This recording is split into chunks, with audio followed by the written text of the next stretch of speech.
내일 십자가 못 박히실 건데 그리고 이거 많이 하면 안 돼. 오늘 마지막 제자들에게 십자가 지시기 전에 벌써 조금밖에 안 십자가 지신 후에 이제 또 부활하시고 나서도 만나셨지만 십자가 지시기 전에 하시는 말씀입니다. 사람이 마지막에 하는 말이 제일 중요한 말이겠죠. 마지막에 하는 말이 가슴에 있는 말이겠죠. 그게 그 사람이겠죠. 오늘 말씀의 제목은 내일 죽을 건데 내일 죽으실 건데 오늘 하시는 말씀입니다. 어떤 중심의 말씀을 예수님이 하셨는지를 본다면 예수님이 정말 우리에게 주시고자 하는 말씀이 정말 우리에게 원하시는 소원이 무엇인지 깨달을 수 있겠죠. 예수님은 먼저 우리에게 지난주에 봤던 것처럼 우리에게 기쁨을 주시기 원합니다. 내일 죽으실 건데 오늘 기쁨을 우리에게 주시길 원하세요. 여러분 정말 저와 여러분이 오늘 참된 기쁨이 회복되기를 예수님의 이름으로 축복드립니다. 아멘. 예수님을 믿는다는 것은 기쁨, 참된 기쁨이 회복되는 겁니다. 죽었던 사람이 살아나면 그거보다 더 기쁨이 있을까요? 이 일본에게 우리가 36년 동안 나라를 빼앗겼다가 해방되었을 때 그 기쁨입니다. 여러분. 지금 암이 걸려서 죽을 것 같았는데 살아난 거예요. 어떤 신비한 방법으로든지 뭐 수술을 했었든지 뭘 어떤 치료를 통해서든지 나아버린 거예요. 내일 죽을 사람인데 오늘 나아진 거예요. 그 기쁨, 내 기쁨이라고 했어요. 예수님의 기쁨을 너희 안에. 이게 내일 십자가에 달리실 예수님이 하시는 말씀입니다. 내일 예수님이 십자가에 죽으실 때 하나님 앞에 너무나 고통스러워서 이 잔을 내게서 옮겨주시길 바랍니다. 이렇게 피가 땀이 되도록 기도하셨으면서도 오늘 하시는 말씀이 내 기쁨을 너희 안에 있게 하려 합니다. 이렇게 말합니다. 여러분 우리가 괴로워도 괴로운 게 진짜 괴로움이 끝이라면 괴롭겠지만 그 괴로움을 통해서 더 많은 것들을 이룰 수 있다는 그 괴로움을 기쁨으로 참잖아요. 예를 들면 1등을 할 것 같아서 1등이라는 걸 목표로 놓고 공부를 하는데 다 기쁘기만 하겠습니까? 다른 사람들은 먹고 마시고 노는데 난 오늘 도서관에 앉아 있어야 되잖아. 독서실 그 캄캄한 데 앉아 있어야 되잖아. 근데 그게 괴로움이지만 그게 다 괴로움입니까? 1등을 향한 괴로움 아닙니까? 하나님의 뜻을 이루기 위한 괴로움 아닙니까? 예수님의 그 괴로움. 그래서 어제 한 의사를 만났어요. 한 의사를 만났는데 그래요. 예수님이 이제 제가 막 복음을 전했어요. 들어갔더니 완전 귀신 나올 것 같이 여기저기 물건을 쌓고 정리도 안 되고 거기다가 또 불교 그림까지 몇 점 있고 동상도 있고 이러더라고요. 와, 이 사람한테 내가 이게 약을 지금 먹여야 되냐 이런 마음이 들 만큼 그렇더라고요. 그 사람한테 복음을 전했어요. 근데 이 사람이 그 정도면 저한테 되게 복음 전하는 거 싫어하고 그럴 것 같았는데 이상하게 또 복음을 잘 들어요. 복음을 잘 듣고 관심도 있어요. 그러면서 자기가 미션 스쿨을 나왔대, 고등학교 때. 그러면서 그런데 왜 예수님이 그럼 십자가에 죽으실 때 왜 엘리 뭐라 그러셨냐고 왜 엘리 뭐라 그러셨냐고. 그래서 그 이야기를 쭉 해줬죠. 그분이 그 십자가라는 고통을 지실 수밖에 없었던 이유, 하나님을 떠나 죄와 사단에게 잡혀있는 저와 당신을 구원하기 위한 하나님의 고통이었다. 그 고통을 나를 대신해서 져주신 거다. 이 복음을 쭉 얘기하게 되는 계기가 되더라고요. 그렇습니다. 예수님의 고통은 고통을 위한 고통이 아니라 정말 하나님의 뜻을 이루기 위한 고통이었기 때문에 감내할 수 있는 고통이었죠. 그런데 그 고통은 그냥 십자가에서 달리는 그 괴로움이 아니었습니다. 그 육신적인 찢어짐의 고통이 아니었습니다. 더 큰 고통은 하나님과 자기가 분리되는 그 고통이었습니다. 절대로 분리된 본 적이 없는 그분들께서 우리의 구원을 위해서 분리되시는 거예요. 여러분 그 한 번도 당해보지 않은 그것을 당하는 그 두려움을 아십니까? 여러분 하나님 예수님에게는 그러니까 저와 여러분이 제일 무서운 게 뭡니까? 죽음이잖아요. 땅속으로 들어가는 거잖아요. 왜? 한 번도 경험해본 적이 없어. 그건 단 한 번만 경험할 수 있죠. 죽음이라는 것도 단 한 번 경험하고 두 번 다시 경험할 수 없는 거죠. 그러니까 두렵습니다. 무조건 두렵습니다. 어떤 인간도 다 두렵습니다. 그러니까 예수님은 죽음이라는 게 뭡니까? 죽음이라는 정의부터 우리는 다시 내려야죠. 죽음이라는 것은 하나님과 우리 사이가 분리되는 게 죽음입니다. 우리가 살아있는 100년 동안 왜 괴롭습니까? 하나님을 못 만나서 괴롭습니다. 그리고 죽음, 십자가, 결국엔 우리가 이제 딱 죽음이라는 그 육신의 죽음을 딱 지을 때, 그 경험을 딱 맞이할 때, 이제는 더 이상 어떤 기회도 없어지니까. 하나님을 만날 수 있는 이 100년이라는 시간 동안 만날 수 있도록 하나님께서 기회를 주셨는데, 그 시간이 다 지나고 이제는 끝이 나니까 그 두려움은 인간에게 근본적인 두려움과 근본적인 불안과 근본적인 공허와 허물을 갖다 주죠. 왜 이거 한다고? 여러분, 예수님의 기쁨은요, 세상이 빼앗을 수 없는 기쁨이에요. 너한테 물어보고 싶어. 세상이 빼앗을 수 없고요, 사람이 빼앗을 수 없습니다. 또 뭐도 빼앗을 수 없습니다. 죽음도 빼앗을 수가 없습니다. 이 기쁨을 소유하시기 바랍니다. 그래서 어떻습니까? 예수님은 괴로움을 감당할 수 있는 기쁨이었습니다. 죽음도 감당할 수 있는 기쁨이 예수님 안에 있었습니다. 그 하나님과의 분리되는 그 고통을 통해서 인류를 구원하기 원하셨던 그 하나님의 뜻을 이룰 수 있는 그런 기쁨이었어요. 여러분, 순교자들이 순교당할 때 기쁨의 찬송을 했지만 괴롭지 않겠습니까? 두렵지 않겠습니까? 무섭지 않겠습니까? 사자의 입이 물릴 때, 자기 발이 타들어갈 때, 그래서 온몸이 탈 때 아프고 괴롭고 그랬겠죠. 그러나 그들 입에서 마지막에 나오는 것들은 저주와 하나님을 향한 욕이 아니라 하나님을 향한 찬양이었습니다. 스데반 집사가 돌에 맞을 때 안 아팠겠습니까?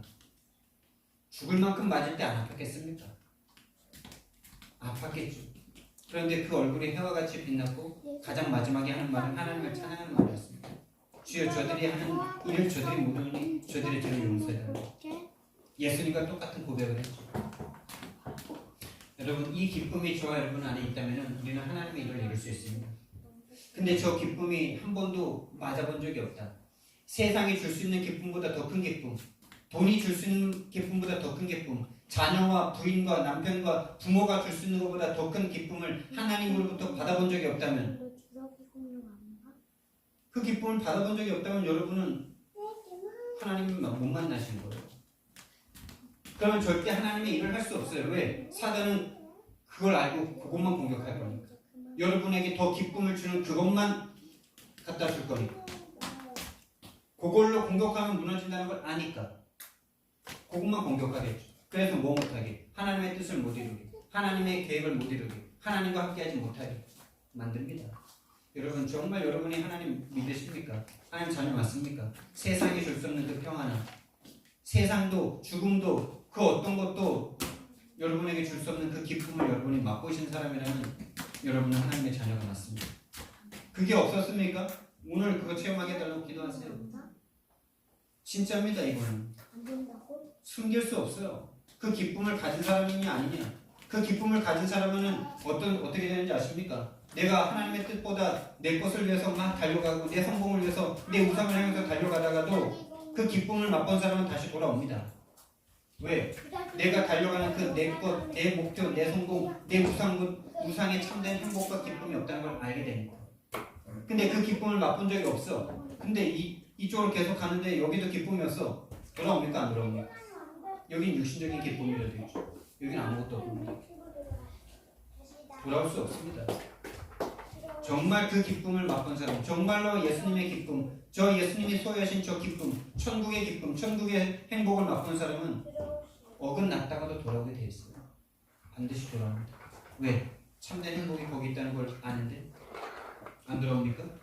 세상엔 참된 행복이 없다는 걸 아는데 이미 죽을 육신인데 죽음을 향해서 달려가는 그 인생, 유통기한 100년짜리를 향해서 달려가던 그 인생이 안 돌아옵니까?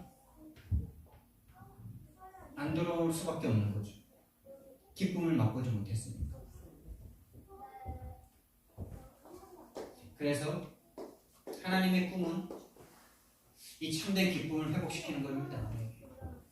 인생이 정말 아무리 노력해도 100년 후면 다 죽는 거 아닙니까? 그 의사가 그러더라고요. 그 정도 전국에서 그 사람이 유명해가지고 전국에서만 몰려들더라고요. 그러니까 돈도 많이 벌었겠지.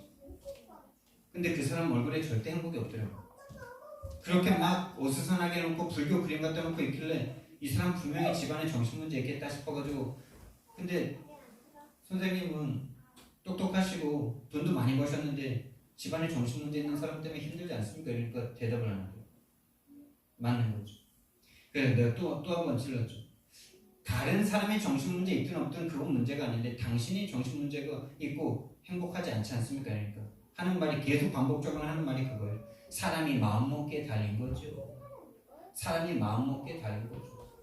사람이 마음먹기에 달렸으면 누가 안 행복하고 있습니까? 사람이 마음 먹어서 행복할 것 같으면은 누가 자살합니까?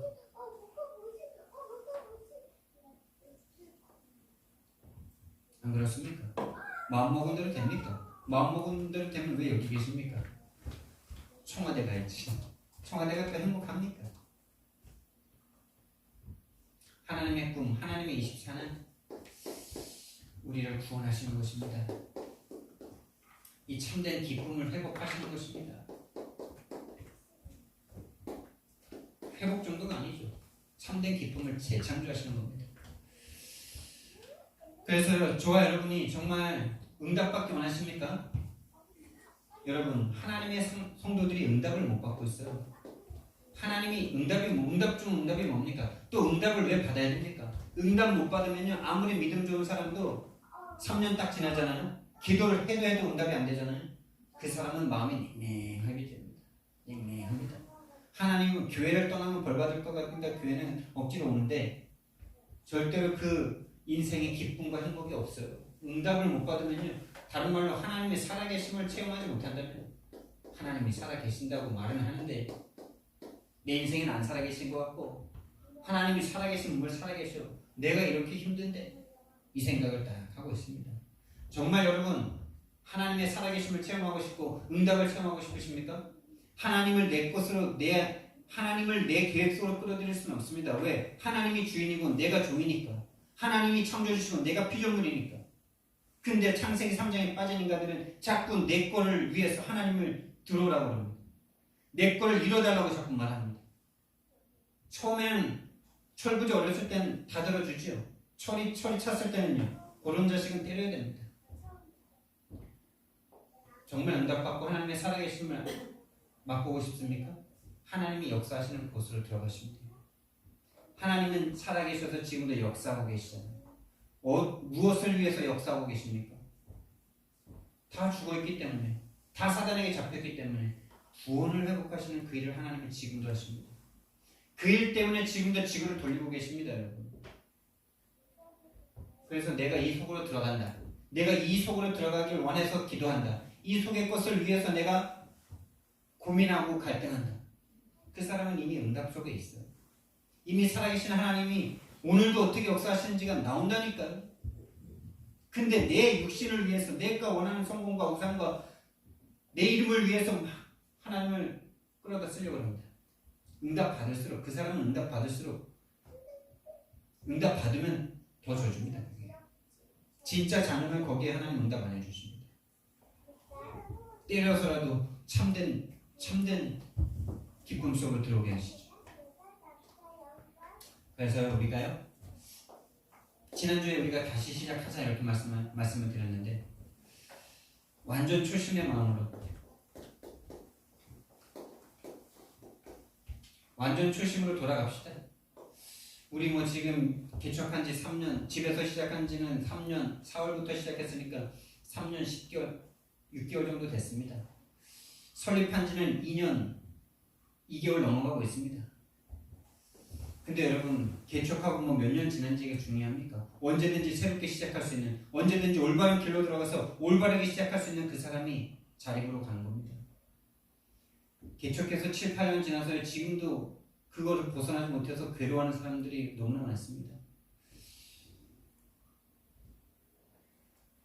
정말 이 복음을 안 사랑할 사람, 복음과 상관없는 그 사람에게 우리가 마음을 빼앗길 것이 아니라 진짜 하나님의 소원을 마음에 가질 한 사람을 향해서 우리가 달려가야 될 줄 믿습니다.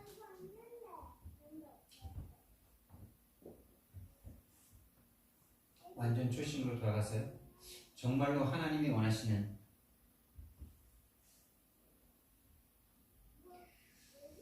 하나님의 소원으로 우리가 새롭게 시작하기 원합니다. 그래서 지금까지 뭐 한 것 아무것도 없다 생각하시면 돼요. 아무것도 우리는 안 했습니다, 여러분. 은혜만 받았습니다. 지금까지 내 속에 복음 아닌 것이 무너지는 시간이었습니다. 전도 한 것도 아닙니다. 나를 만드신 하나님의 시간이었지. 내가 전도한 거 아닙니다. 헌신? 뭔 헌신입니까? 우리가 죽었다가 살아났는데 우리가 헌신한 겁니까? 하나님의 은혜를 받은 거죠. 그래서 오직 아버지의 마음으로, 오직 하나님의 마음으로, 오직 예수 그리스도의 마음으로 우리가 새롭게 시작하길 바랍니다. 완전 새로운 시작한다면 하나님께서는 올해가 가기 전에 하나님께서 하나님의 증거를 보이실 것입니다. 본론으로 예수님이 십자가 지시기 전 마지막 말씀입니다.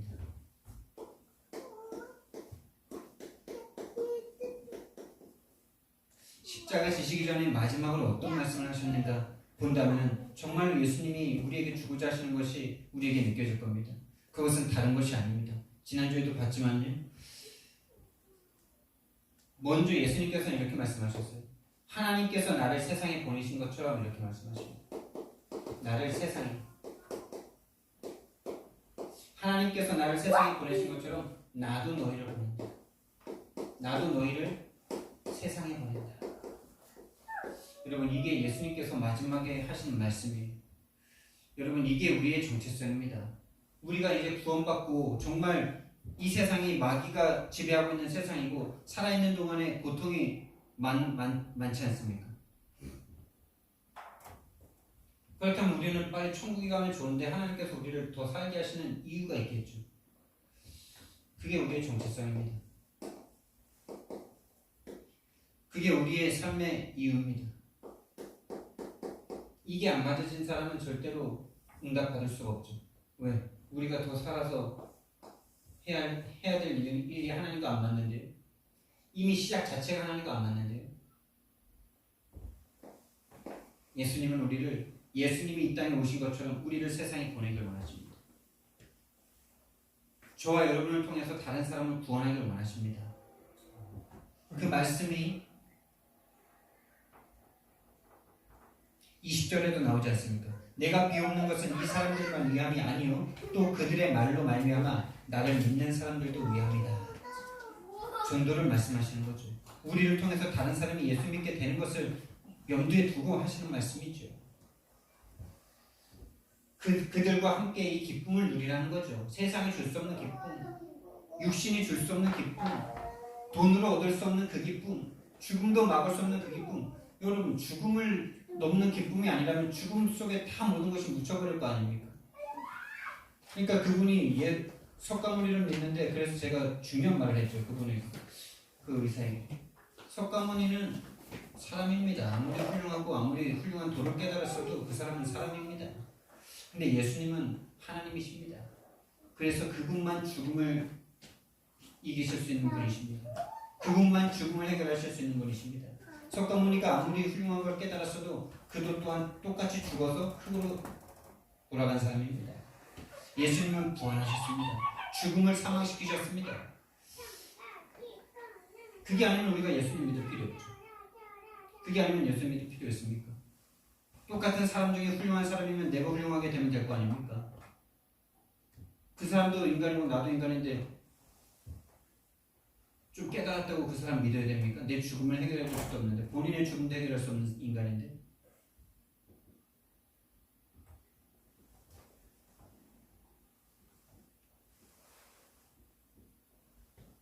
그러면서 예수님께서 계속 반복적으로 하시는 말씀이 이겁니다. 아버지께서 내 안에, 내가 아버지 안에,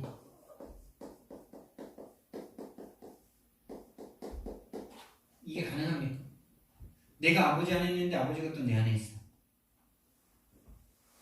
이거는 영적인 존재만 가능한 겁니다. 그러니까 다른 말로 그냥 하나다 이거예요. 하나. 근데 이것을 너희도 이렇게 되길 원한다 이렇게 말합니다.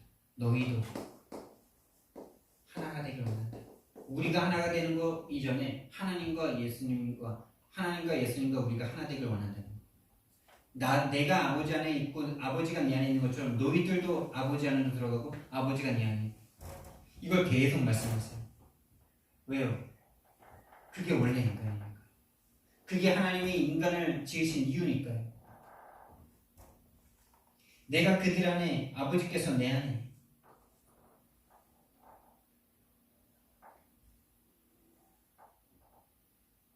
완전한 원리스 아닙니까?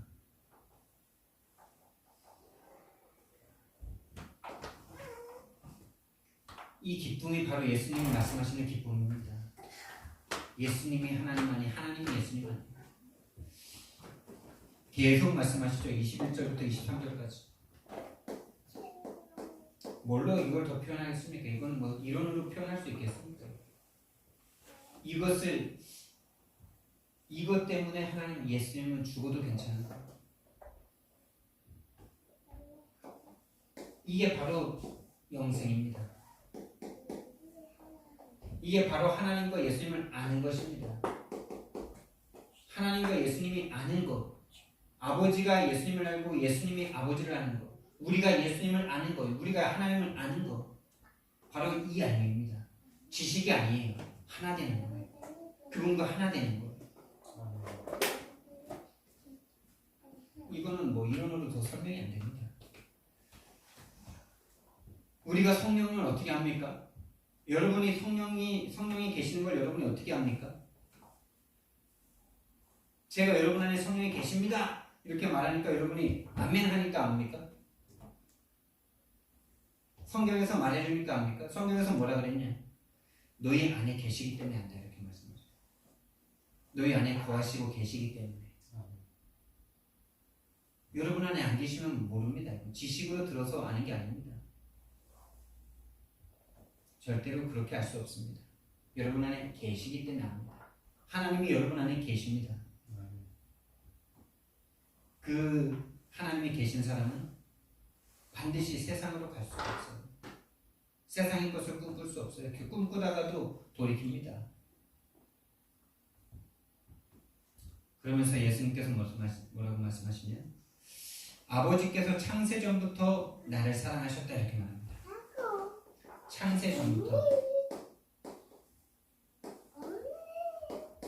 창세전부터 예수님을 사랑하셨다 이렇게 말씀하세요. 그리고 내게 주신 영광 이렇게 말씀하시죠.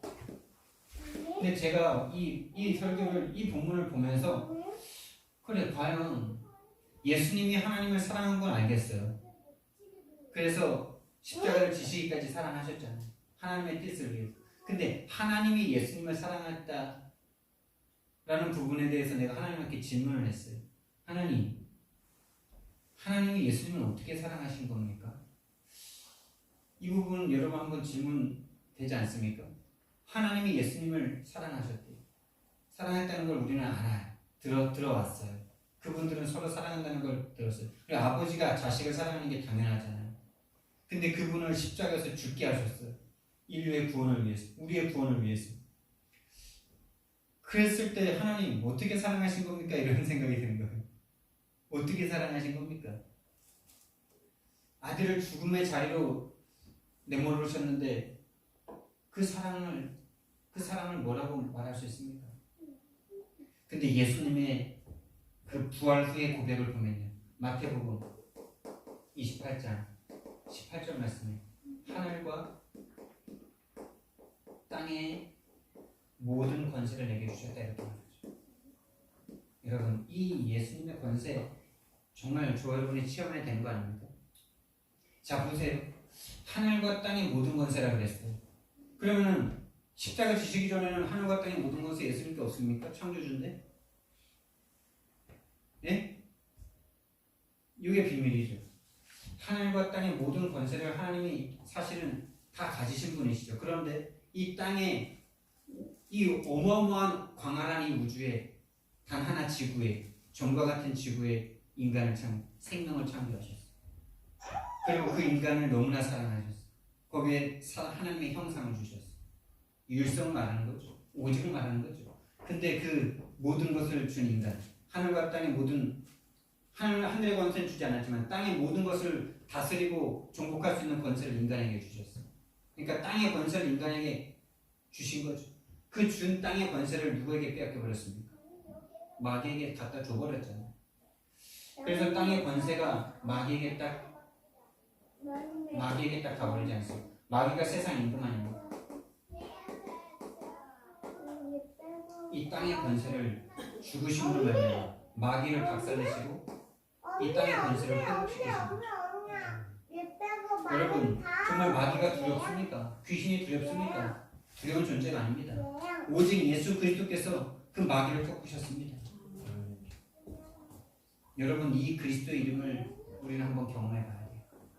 그래서 이번에 시골 갔다 오면서 어머니와 또 이렇게 예배를 드리면서 마가복음 16장 15절부터 20절까지 말씀을 드리면서 그 말씀 그대로 우리 집안에 그대로 다 일어났더라고요. 다 일어났어요. 뱀을 집어올리며 귀신을 쫓아내며 우리 집안의 역사는 귀신 다 도망갔고 뱀이 다 도망갔지 않습니까? 무슨 독을 마실지라도 해를 받지 아니하며. 근데 그 부분에서 제가 어머니께 말씀드렸어요. 이게 우리가 가진 신분과 권세다. 무슨 독? 거기에서 꼭 독사의 독을 말하는 게 아니죠. 독사의 독은 뭡니까? 독사는 임금 사단이고 사단이 가져다주는 독은 뭡니까? 세상의 달콤함 아닙니까? 돈의 달콤함 아닙니까? 육신적인 달콤함 아닙니까? 그 독의 해를 받지 않는다는 거죠. 근데 어머니는 남편의 말에 더 영향을 받으셔서 그게 독이 돼가지고 지금 많이 몸이 무너지셨습니다. 어머니가 장로님이시고 하나님이 함께하는 사람이고 아버지는 아직까지 하나님과 함께하는 게 늘 아버지는 하나님을 인정하는지 안 하는지 이 계시다는 것은 인정하지만은 그 소속이 지금 하나님이라고 말할 수 없는 상태입니다. 근데 누가 누구에게 영향을 더 받습니까 지금? 당연히 남편의 부인이 영향을 받아야 되는 겁니까? 그 세상의 법이 어머니에게 그대로 적용돼야 되는 겁니까? 그래서 그렇게 허리가 다 무너질 만큼 일을 해서 전도도 못할 만큼 그렇게 돼야 됩니까? 그게 우상이죠. 남편이 우상이고 돈이 우상이에요. 하나님보다 더 영향을 받아요. 아닌 것 같은데 영향을 더 받았어요. 자기 마음이 거기 있습니다. 돈과 세상의 어떤 힘. 본인은 그 힘든 상황을 이겨냈다고 말씀을 계속하시죠. 아닙니다. 핑계댈 수 없습니다. 하나님이 역사하시면 그 이야기가 들리겠죠. 무슨 독을 마실지라도 해를 받지 않는 하나님의 백성입니다. 하늘과 땅의 모든 권세를 가지신 예수님께서 저와 여러분 안에 함께 계십니다.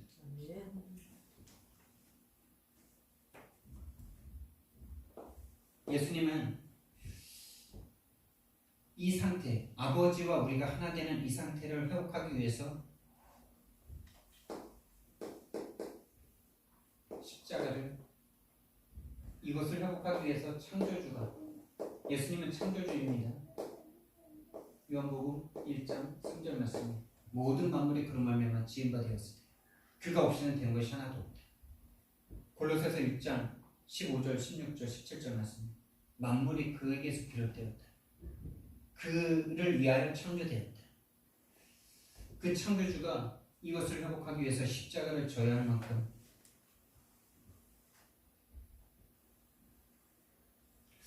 십자가를 져야만 하는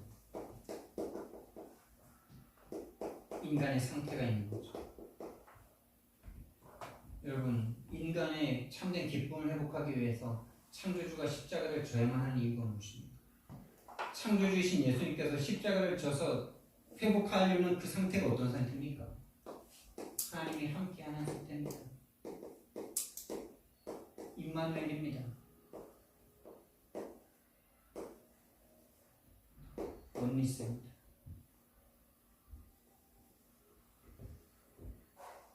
이걸 회복하기 위해서 창조주가 죽으신 거예요. 이걸 회복하는 정도가 아니라요. 회복이 아니라요. 아담과 하와가 누렸던 그 상태를 회복하는 정도가 아니라요. 재창조입니다. 할렐루야. 고린도후서 5장 17절 말씀입니다. 보라 이전 것은 지나갔으니 너희가 새로운 피조물이다. 새로운 피조물입니다. 아담과 하와의 상태로 돌아간 게 아닙니다. 아담과 하와의 상태보다 더 완전한 재창조의 상태입니다. 하나님의 창조의 목적을 이룬 저와 여러분이 된 겁니다. 어떤 상태입니까? 하나님이 함께 하시고 예수님이 우리와 함께 하시고 성령으로 우리와 완전히 원리스하는 이 상태는 그 누구도 빼앗을 수가 없습니다. 우리의 죄도 이것도 빼앗을 수가 없어요. 더 이상 우리의 죄가 하나님 앞에 죄가 안 돼요. 이게 놀라운 신비입니다. 아담과 하와는 죄 지으면 언제든지 죽지요. 이것을 먹는 날에는 종종 죽을 것이라는 그 법 속에 반드시 또 먹을 수밖에 없는 상태입니다. 왜? 예수 그리스도가 그 속에 들어가지 않은 상태입니다. 하나님은 우리와 완전한 연합을 이루기 위해서 인간을 창조하셨어요.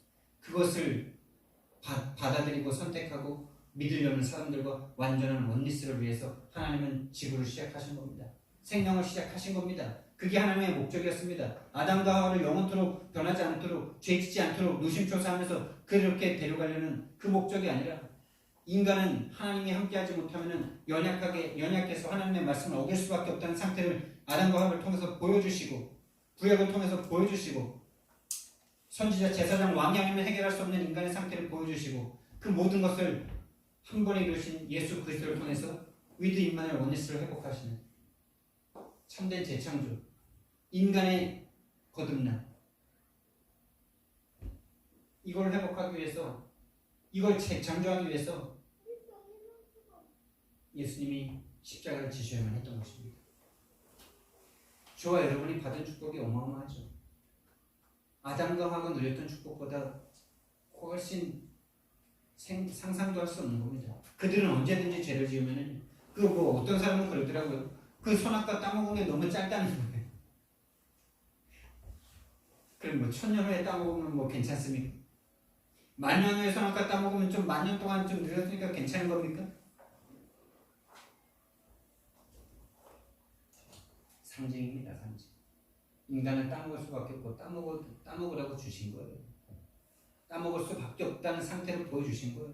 하나님이 들어오셔서 우리를 완전히 당신의 사람으로 만들어주시지 않는 이상은 인간은 연약할 수밖에 없고 하나님처럼 되고자 하는 그 욕심이 언제든지 있는 자유의지를 줘야만 했던 하나님이신데 참 이게 놀라운 거죠. 지금도 우리는 자유의지가 있지만 우리는 자유의지를 발동해서 하나님을 사랑합니다. 우리가 만약에 하나님을 배반한다 할지라도 하나님은 그 배반 못하게 하시고 또 배반한다 할지라도 그것도 회복할 수 있는 하나님이십니다. 더 이상 죄가 되지 않아요. 진짜 하나님의 자녀가 맞다면 영원히 떠나지 않으신다고 말씀하셨어요. 한번 들어가서 영원히 떠나지 않으십니다. 본인의 죽음으로 그것을 맹세하셨습니다. 아브라함에게 주신 언약이지 않습니까? 너희들이 언약을 어기면 내가 죽어서 너희들을 회복할게. 이 약속. 우리가 자녀들과 한번 약속할 때 자녀들이 그 약속을 지킬 걸 알고 약속을 꼭 새기고 손가락 겁니까? 이거 약속 걸어도 분명히 얘가 어기겠지만 어겨도 괜찮아. 넌 내 자녀니까 하고 약속을 합니다.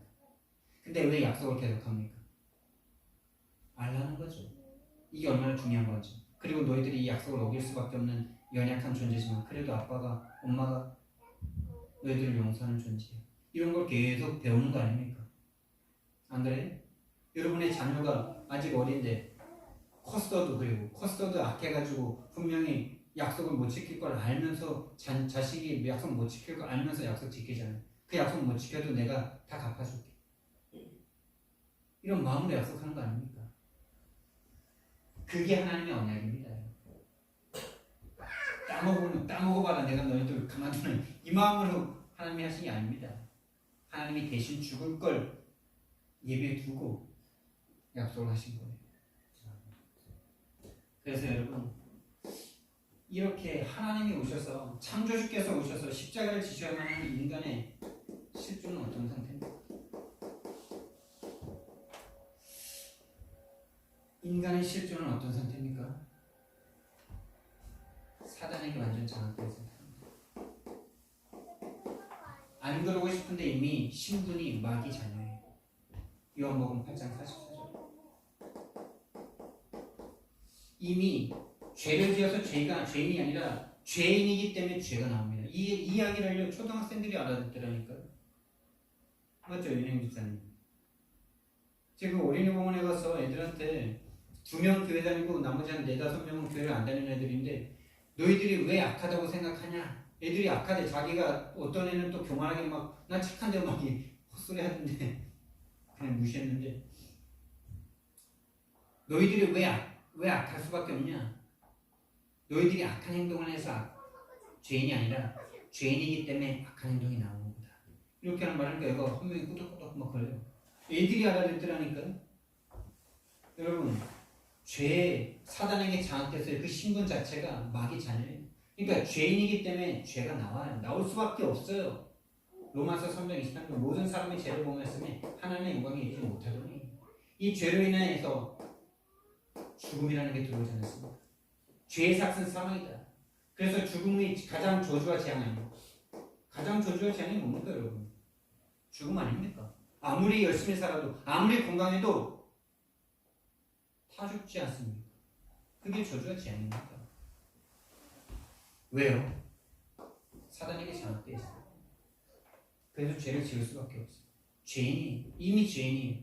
그래서 사단에게 속아서 죄를 지어서 하나님을 떠난 상태입니다. 그래서 늘 안 행복해요. 늘 공허해요. 그래서 창세기 1장 2절에 그 빛이 없는 상태니까 늘 혼돈스럽고 공허하고 두렵고 앞이 캄캄하고 보이지가 않아. 이렇게 사단에게 딱 장악되니까 어떻게 되느냐? 오로지 나밖에 없어요. 다 나를 위해서 살아갑니다. 다 나를 위해서 살아가요.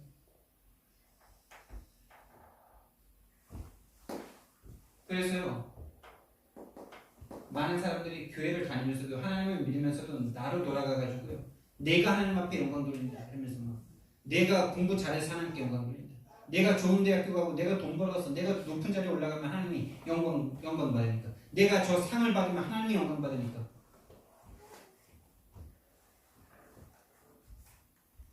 맞는 말인 것 같은데 다 속는 말입니다. 자기 영광을 위해서 하나님의 것을 쓰고 싶은 마음이지 뭔 하나님의 그 상에 하나님이 조금이라도 영광 받으실 하나님이십니까? 그렇게 하나님이 가난하십니까? 하나님이 창조주이신데 다 가지신 분인데 오히려 여러분들이 높은 데 올라가서 다른 사람 이렇게 떨어뜨리잖아요. 그럼 그 사람들이 여러분들을 경쟁 상대로 딱 보면 여러분들 때문에 교회는 오겠죠. 근데 교회 와서도 뭐 하냐? 내가 예수 믿고 저놈 위로 올라간다. 요만으로 예수님 믿는다니까요. 그건 예수님 믿는 게 아니죠. 이미 종교생활이죠. 이미 예수님을 우상으로 똑같이 붙잡는 거죠. 전도가 아닙니다. 내가 바라는 우상, 그 모든 게 물질, 또 내 이름, 내 성공, 이것을 위해서 달려갈 수밖에 없는 인생이 되어버렸습니다. 하나님 믿으면서도 나, 우상, 성공을 향해서 달려가고 있는데 그게 하나님께 영광 돌리는 거라고 착각할 수밖에 없는 그 문화 속에서 딱 살아갑니다. 문화의 영향을 받을 수밖에 없습니다. 그래서 원인과 이유 없는 고통이 계속됩니다. 원인과 이유가 없어요. 난 열심히 살았는데, 나 열심히 예수님 믿었는데, 난 최선을 다했는데, 근데 어느 날 고통이 딱 찾아와요. 이유가 없어요. 그러니까 여기서부터 정신적인 황폐가 옵니다. 딱 멘붕이 오는 거죠. 나 하나님 잘 믿었는데 나한테 왜 이런 일이 오냐?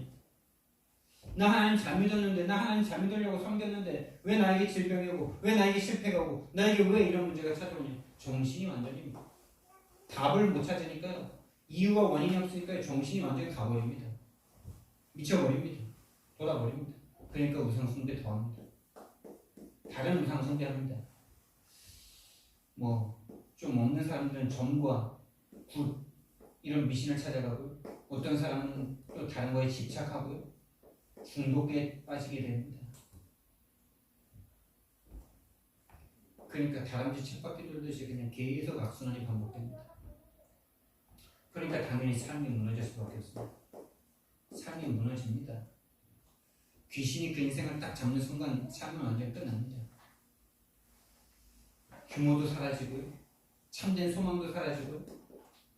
참된 목적도 사라지고요. 그러니까 결국에는 육신적인 질병까지 오게 됩니다. 미래가 당연히 없죠. 미래 없습니다. 그냥 내 삶, 내 육신만 잘 먹고 잘 살면 됩니다. 그러니까 당연히 후대는요. 똑같이 나와 같이 저주의 대물림이 됩니다. 그리고 내세에 대해서는요. 내세에 대해서는 관심도 없어요. 관심 가질 여유가 없어요. 그냥 막연한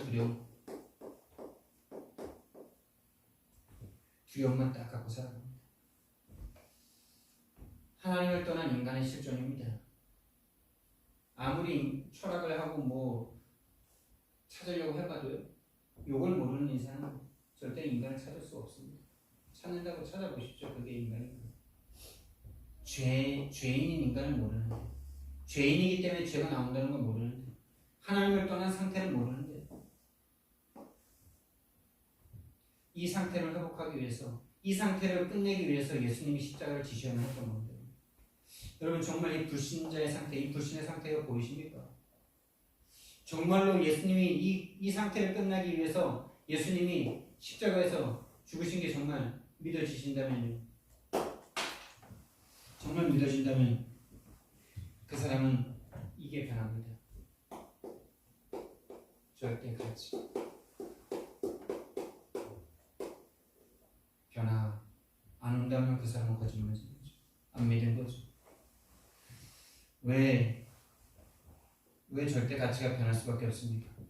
여기에서부터 인간이 아무리 노력해도 이것은 절대 불가능 아닙니까? 인간이 절대로 해결할 수 없는 절대 불가능 아닙니까? 이 절대 불가능에서부터 해방을 받습니다.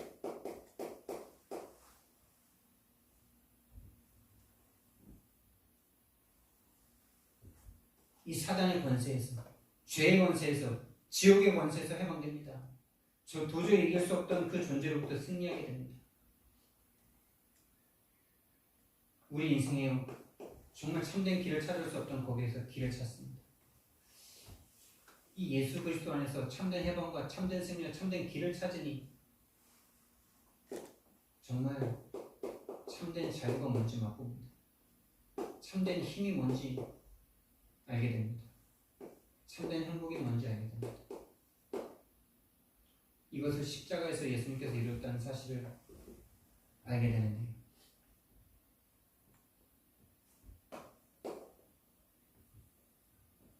이게 그리스도 안에서 나에게 왔다는 것을 알게 되니까 이 속에 있던 내가 하나님의 은혜로 말미암아 그리스도를 알게 되므로 그리스도가 내 속에 들어옴으로 참된 해방과 승리와 길을 알게 되고 자유와 힘과 행복을 알게 되니까 당연히 이제는 참된 가치가 바뀔 수밖에 없고 성령께서 이 그리스도로 말미암아 성령께서 나와 함께 하시고 인도하시고 역사하심이 이제는 실제로 내가 체험하게 됩니다. 성령이 내주하시고 인도하시고 역사하심이 나에게 증거로 나타납니다. 그동안 내가 가지고 있던 모든 것들이 이제는 하나님께로 내가 바뀌어지는 것들을 체험하게 됩니다.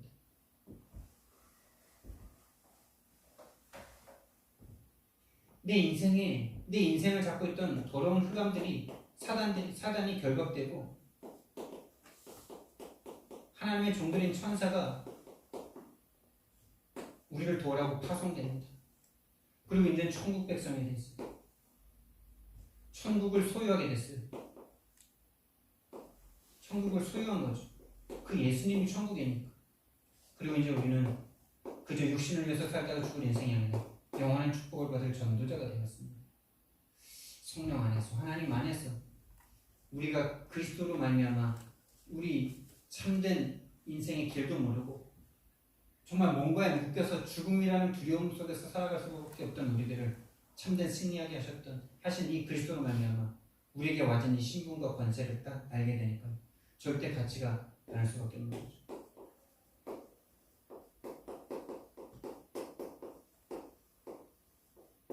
절대 가치가 변화된다는 말은 무엇입니까? 인생의 참된 목적과 방향이 발견된다는 겁니다.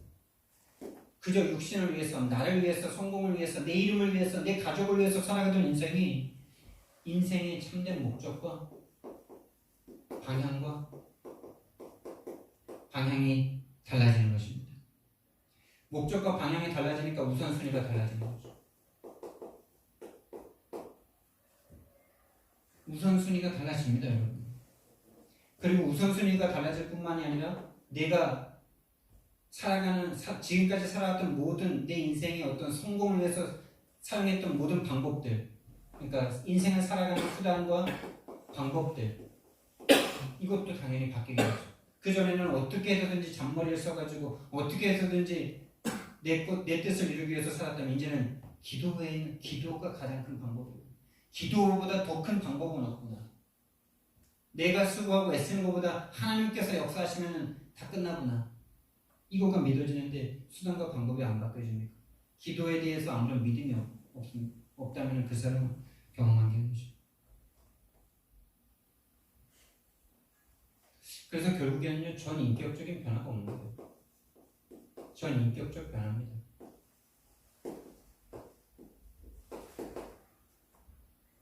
세계관, 가치관 다 바뀌는 겁니다. 기도 안 하는 게 참 어리석은 거구나. 기도를 안 하구나.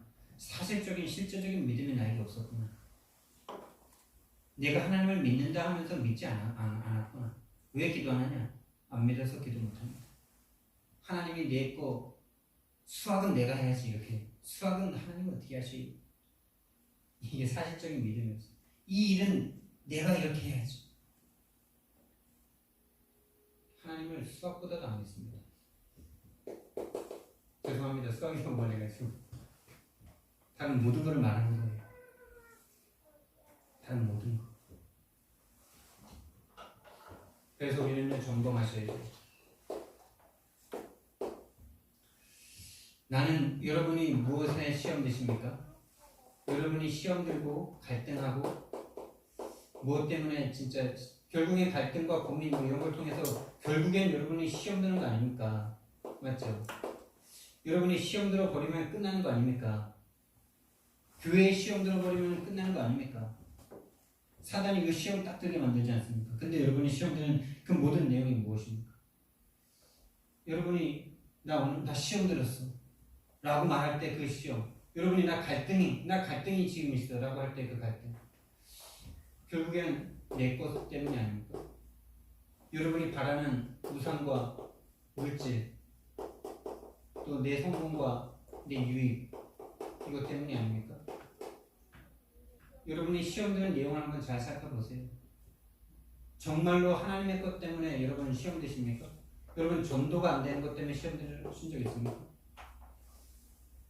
내가 기도가 안 되고 내가 생명 살릴 수 없다는 것에, 내가 말씀이 없다는 것에 여러분 시험 들어본 적 있어요? 이게 실제로 안 되는 사람은 이거 안 변한 사람입니다. 왜 이럴 수밖에 없냐? 왜 계속 내가 바라는 물질과 우상, 내 유익 때문에 늘 갈등하고 고민할 수밖에 없냐? 안 바뀌었다니까 이게. 그 상태가 잘못된 게 아니라 그것 때문에 시험 드는 걸 뭐라 하는 게 아니라 그렇게 시험 들 수밖에 없는 상태.